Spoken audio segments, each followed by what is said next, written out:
So, hello mga mamshi! So, for today's video ay nandito nga po pala kami sa Gulod National High School kasi aatin po ako ng PTA meeting ng panganay ko, si Kuya Caleb. So, ayan, kasama ko po ang dalawang bata.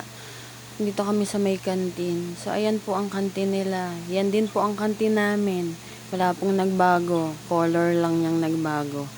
So, ayan, medyo waiting lang kami dito saglit. Tapos lilipat na kami doon sa may room nila, Kuya Caleb. So, ayan na nga, nandito na kami sa may labas ng room ng aming kuya. So, ayan, wini-wait lang namin sila mag-out o mag-awasa na. So, ayan na yung dalawa. Nag-wait na rin sila at nagkukulit.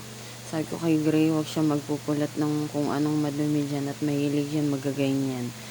So, ayan na nga po, dahil wini-wait namin ng kuya namin dyan ng ganyan mga oras na yan. Kami nandito lang sa may tapat. Medyo mainit kasi oras nito ay mga alauna. Magwa 1:30 na po mga oras na to. Yung iba po ay nagpaawas na. Sila ay wini-wait lang namin. Nandyan siya sa loob, si Kuya Caleb namin. So, ayan na nga, ayan na siya, oh. At ayan, awas na nga daw siya. Gusto na nga niyang umuwi. Uwi na daw silang tatlo. Sabi ko, hintayin nila ako. Sabi ko, mabilis lang naman din mabilis lang din naman ang pagmi-meeting ka ako. So, ayan na nga, ako ay dito na kami mismo sa may room, nakatabi at nakatayo. Wini-wait lang namin na pwede na kami pumasok sa loob at medyo mainit talaga ngayon ang panahon. At ayan, naawasan na po yung mga estudyante namin. Ayan na yung mga kaklase ng anak ko, ng kuya namin. At si Gray ay nandun sa loob, pinagkakagulo ng mga kaklase ni Caleb. So ayan, pumasok na nga po kami ngayon dito. At ayan na yung mga kananay ko at katatay.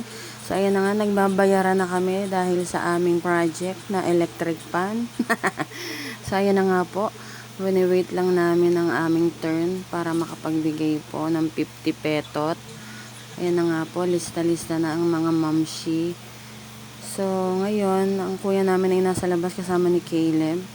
At ito nga po, malapit na po kaming umuwi. Patapos na po ito. Tsaka kami pauwi na rin po.